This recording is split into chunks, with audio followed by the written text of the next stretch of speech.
ودود كل عبد في الود والدامني أنار وكدي ودود كل أبدا بالود والدامني أنار وكدي ودود كل أبدا بالود.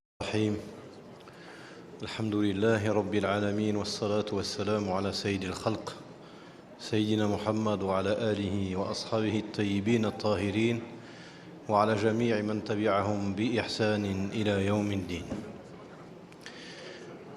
Avant d'entamer le propos pour lequel on m'a mandaté, je tiens d'abord à remercier en premier lieu Sidi Sérigné Dramé de m'avoir fait l'honneur de cette invitation. Et sachez que le nom des Mourides n'est pas un nom qui pour nous, j'entends les Jazilites, est un nom inconnu. Le shir jouit d'un respect, d'une notoriété qui sont tout à fait légitimes et qui lui sont dues. Et son nom, comme le nom de la plupart des grands chouyours, déborde largement le cadre des Mourides proprement dit, et même le cadre du Sénégal.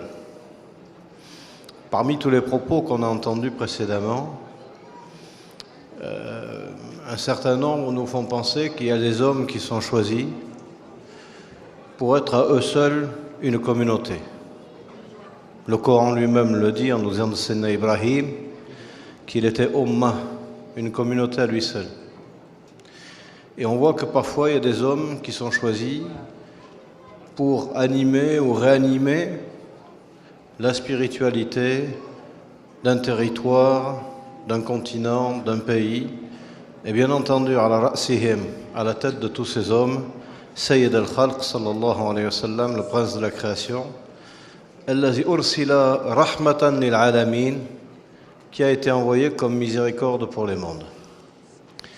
Fajami' al-shara'i' al-ilahiyya, la plupart des lois divines, ne sont en réalité que des prolongements ou des expressions multiples et diverses de la seule loi qui est droit de citer, à savoir la loi de notre prophète sallallahu alayhi wa sallam.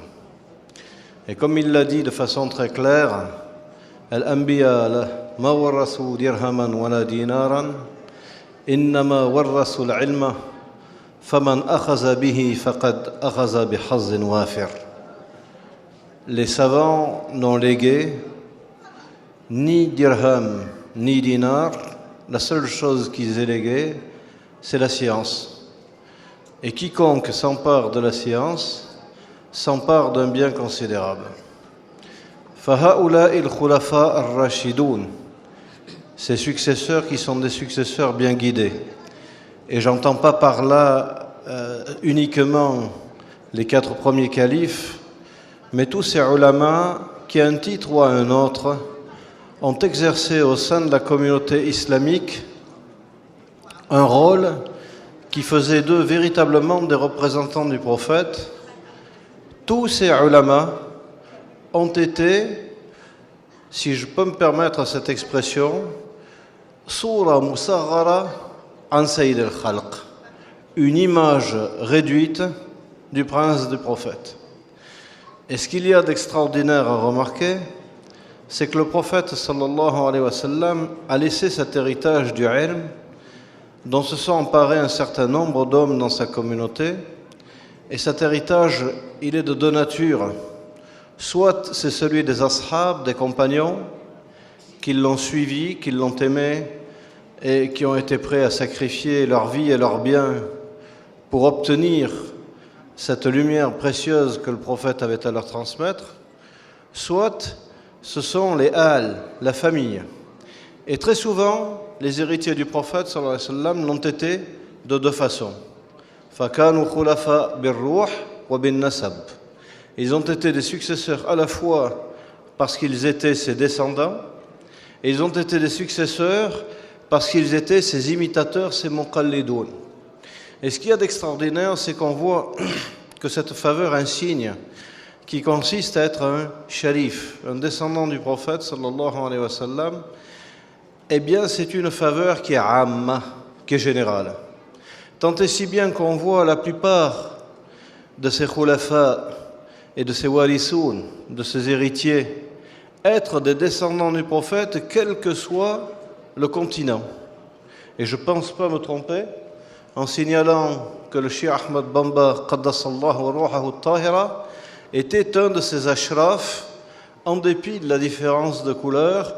Il était un de ces descendants du prophète, sallallahu alayhi wa sallam, qui avait pris non seulement sa science extérieure, mais quelque chose de son ruh et de sa nour muhammadiya, de sa lumière muhammadienne, que ces gens-là se sont transmis ibra al-qurun à travers les siècles, wa ala mukhtalif anha al-alam, et sur les divers continents. Donc, ce qu'il faut retenir de l'universalité de ces gens-là, c'est qu'ils ne sont pas limités par un continent, ils ne sont pas limités par une langue spécifique. Il y a dans le message de chacun d'entre eux une universalité qui est digne d'intéresser l'ensemble de la communauté islamique, voire au-delà. C'est pour ça que ce serait une erreur, et une grave erreur, que de vouloir restreindre le message de quelqu'un comme le Cheikh, ou de quelqu'un comme Sidna al-Ghazali, ou Sidna al-Amir Abd al-Qadir, ou Sidna Muhyiddin, tous ces grands maîtres du tasawwuf, du soufisme, de vouloir les restreindre à un continent donné ou à une population donnée. Tous ont apporté du fait même de l'universalité qui est la leur un message qui est digne d'être traduit dans toutes les langues et d'être différé à travers tous les continents. Ce qu'il y a de frappant, on vient de parler de deux personnages qui se ressemblent à la fois et qui sont très différents. Le Cheikh Ahmed Bamba, Qaddas Ruhahu Tahir, apprenait effectivement un pacifisme que je qualifierais un pacifisme de circonstance, puisqu'il estimait que le rapport de force n'était plus en faveur de l'islam. À côté de ça, on peut constater que Sidna al-Amir Abd al-Qadir al-Jazairi apprenait le djihad et l'a accompli pendant 22 ans. Et ce qu'ils ont en commun, en dépit de la différence de méthode employée, c'est qu'ils ont réussi quasiment sans rien, à partir simplement de leur statut d'homme spirituel, de rijal et de ahlullah, ils ont réussi à fonder des États. Ils ont réussi à faire des monnaies. Ils ont réussi à bonifier l'agriculture. Ils ont réussi à fonder des administrations. Ils ont réussi à fonder un trésor. Ils ont réussi à mettre leur peuple au travail.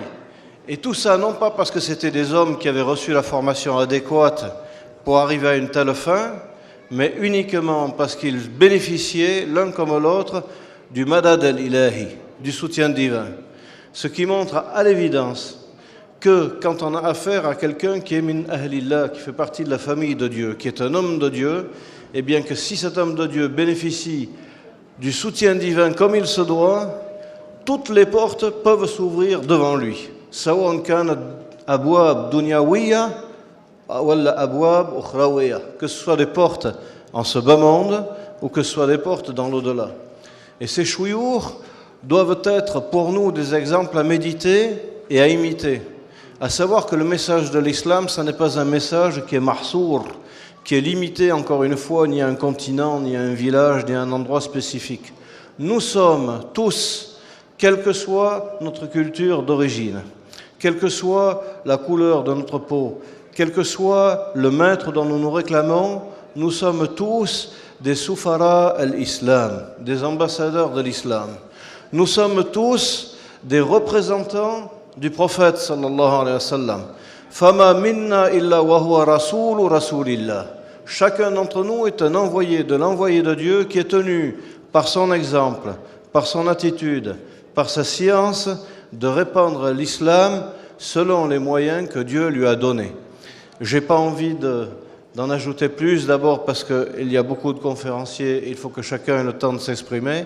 Je tiens encore à renouveler mes remerciements à Céline Dramé qui m'a fait l'honneur de cette invitation, ainsi qu'à tous les notables qui sont ici, dont j'ignore malheureusement les noms. Et je les remercie, comme je remerciais Seydi Dramé qui m'a fait encore une fois la faveur de cette invitation, comme je remercie mon ami Ali Amono qui m'a présenté, qui m'a fait partager son goût pour le mouridisme. Et je vous remercie encore une fois de votre attention. Wa akhiru da'wana anil hamdulillahi rabbil alamin.